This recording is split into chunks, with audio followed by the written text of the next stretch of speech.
Get to the top on Google. 10 tips to get your website to the top of the major search engines. My name is David Viney and I'm one of the UK's leading SEO experts. And this presentation is part of our launch pack for Get to the Top on Google, our new book, which is already one of the best-selling books on SEO in the world. So without more ado, the first of my tips. See the size of the prize. The real .com boom has only just begun. Internet sales are expected to reach 40% of all sales by 2020, and they're already at 15% of sales as of now. 90% of all website visits originate from the search engines, and Google's market share is over 75% on most measures. 84% of searchers never make it past the bottom of page 2 of Google's results before either finding what they need or trying a different search. 65% of searchers never click on paid or sponsored results from the Google Adwords program. The message of all of this? The internet is becoming more and more important for businesses, and search engines are critical. It's never been more important to get to the top on Google than it is now. With Thomas Cook, PC World and others, we see phrases like internet prices on the high street, the best of both worlds. But where will we be in 2020? Can big brands like this sustain the sorts of costs that they incur on the high street and still sell at prices that can compete with an internet store that operates from someone's bedroom? I'll leave you to fill in the answer to that question, but I think it's fair to say that we're only just at the start of a very different point of inflection in the market.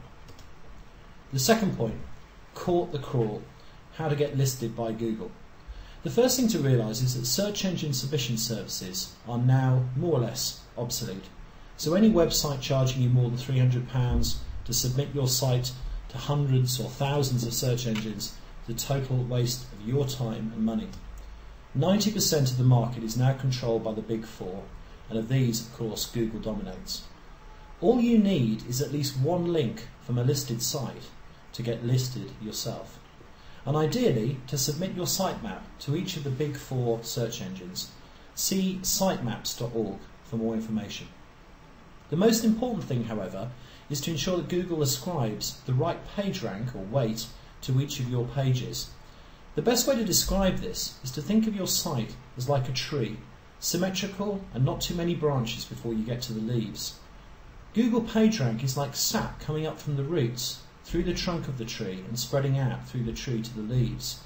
If your site is symmetrical, each of the leaves will get just as much of the sap as they need. Lopsided, and maybe some getting too much or some getting too little. Find phrases that pay.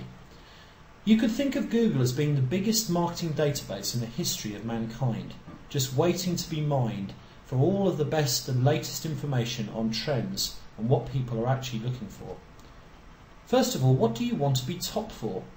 Many businesses are simply not ambitious enough, wanting to be top just for their name or for the very esoteric description of what their business actually does.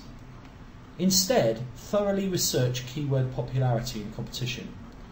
There are free tools available as well as specialist software on the web. What you're looking for is phrases that are in relatively high demand but relatively low supply, what I call phrases that pay. You could think of them as holes in the market. As an example, imagine you're a carpet retailer. You might imagine, first off, that you might want to be top for carpets. After all, that's what you do as a business. But when you do the research, carpet, search for 2,300 times a day. Rug, search for 10,400 times a day. But one of the interesting things is that rug is 4 times as popular as a search, but present in less than half the number of pages. In some ways, this shouldn't surprise you. After all, would you search for a carpet? Surely you'd get a fitter to come into your house and fit the carpet for you. Whereas a rug, you can look at online, you know its dimensions, you see its design, you decide and you buy. And yet, look at those competing pages. Each and every carpet retailer wants to be number one for carpets. Learn the lesson from this. Seek out phrases that pay. Fourthly, target the long tail and reduce your cost of acquisition substantially. Half of all searches on Google contain 3 or more words tied together in a phrase. After all, Ladies Hairdresser Southend is more useful than barber as a search. However, businesses tend to be lazy when targeting key phrases, and they focus their aim too narrowly, particularly in the area of paid results. For shorter phrases, the market is saturated, but for longer ones, there is still plenty of opportunity. And this is key for small businesses looking to take on the big boys in the days when ever more marketing pounds and muscle are brought to bear by huge brands in their online competition. You can also get improved conversion rates from these long tail phrases. Perhaps an illustration might help. So let's imagine you're buying Adwords to market your French ski chalet. Here's a picture I draw where we look at how both demand and supply vary over increasing key phrase length. And what we're looking at is both popularity and competition rebased alongside each other. What you can see top left is the area of what I call relative oversupply. So for example here, ski chalet. Lots and lots of sites looking to be number one for that term, and relatively a lower demand for that term. After all, how useful is a search on ski chalet? However, at the other end of the tail we see catered ski chalet Chamonix, a much more likely search for someone using Google. And there, obviously, the demand, whilst tailing off, still relatively healthy.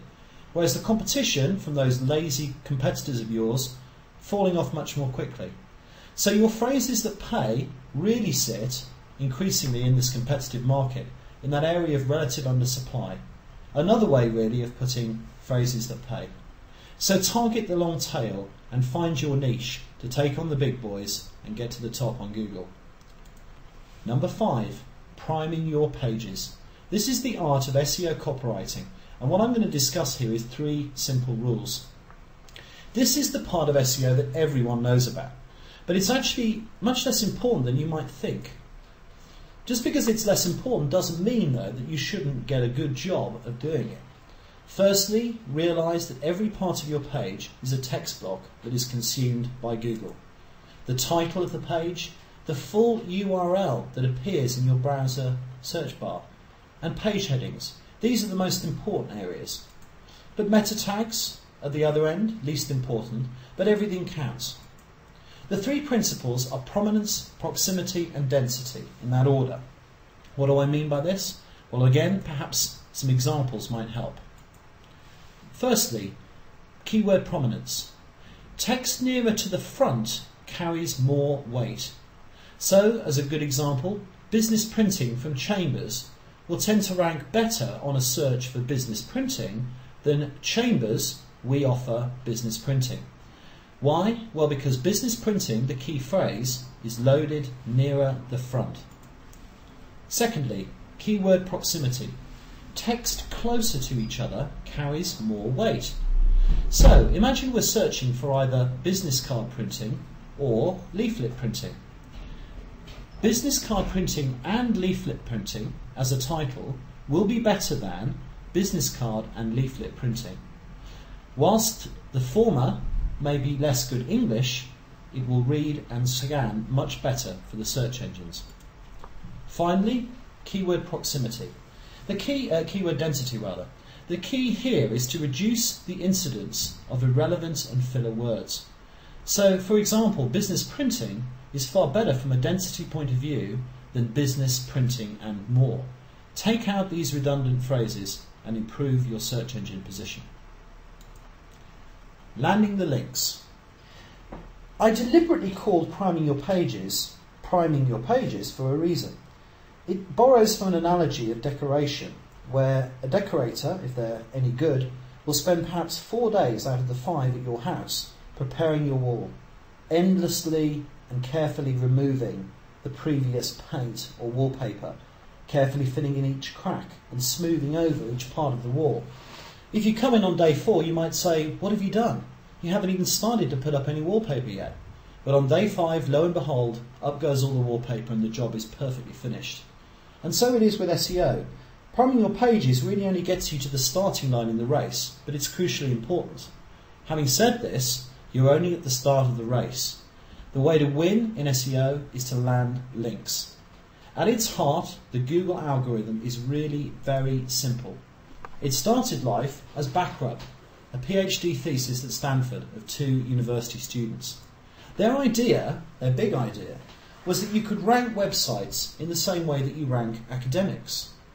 A good academic, they theorise, A, writes great content, B, is naturally cited by others, and C, this happens over a sustained period of time. So whilst people say, the Google algorithm, it's always changing, results are always moving around, the fact of the matter is that it stays at its heart very much this core theorem. Priming your pages, as I've said, just gets you to the starting line. It's landing the links or citations which wins you the race. So there are 2 factors to consider here. Firstly, link quantity. So the more links, the better, up to a point. Google is very much like a digital democracy, where a link from one site to yours is like a vote for your site. But equally, or perhaps more importantly, link quality, recognising that some votes carry more weight than others. So a vote from a well-established site in a similar niche and using keyword-rich text that matches your chosen optimised search phrases are by far the best.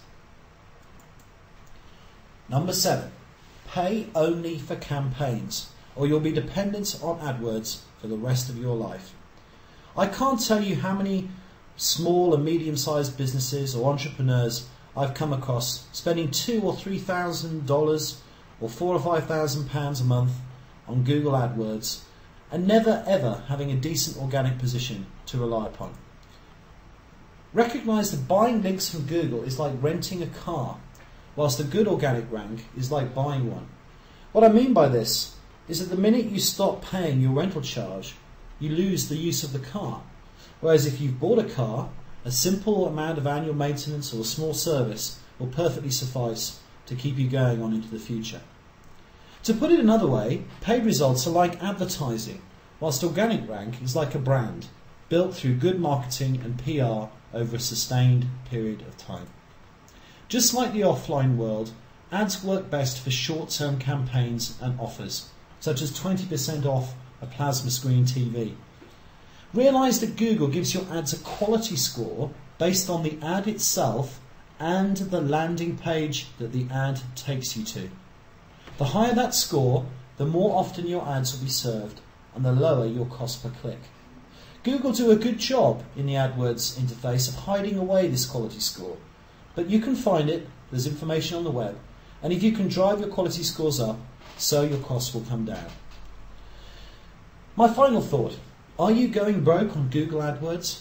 Well, if you think it costs a lot to buy paid positions now, just wait until the internet is delivering 40% of all sales. Even today, some phrases such as credit cards and other financial terms are already £15 per click in the UK to be number 1 on Google. Well, you can imagine what it's going to cost in 10 or 15 years' time. Number 8, get your business on the map. Many people ask me, where is the web going? They talk about Google versus Microsoft. Well, my view on where the web's going, it's going local. When phones first appeared, you could fit everyone in London into one phone directory, one paper-bound book. In 1992, you could do the same on the internet. Every decent website captured in one directory. Looking forward, many more searches will be locally qualified and made on the move. So just as today we have many different phone books to cover London, so we'll have many more locally qualified searches on Google.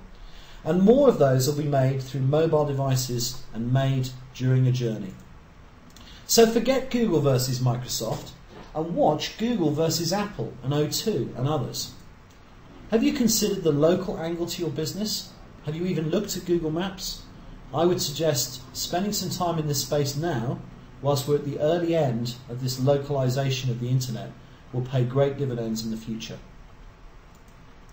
An interesting area to look at, for example, is the use of virtual branch offices. If you are some distance away from a local market town or major conurbation, why not consider, if you can justify it genuinely on a business level, taking some meeting space in the centre of town, using it perhaps to hold your board meetings, occasional meeting with a supplier, and having that branch address in the centre of that zone. So when people are searching on Google Maps for your business, they're more likely to find it. Have you ever heard of Google Ride Finder, Google Transit, or Google Street View? If you're in any doubt about Google's seriousness in the mobile space, take a look at them. They're putting a lot of money, time and R&D into this space. Number 9, continually tune and tweak. SEO is less like a battle and more like a war. No webmaster should be without Google Analytics and Google Webmaster Tools. Together, these tell you how many people are finding your site, how Google's crawling your pages, how many inbound links you have, and much, much more. You can track the return on investment from your ad campaigns, and you can see instantly where you rank for popular searches.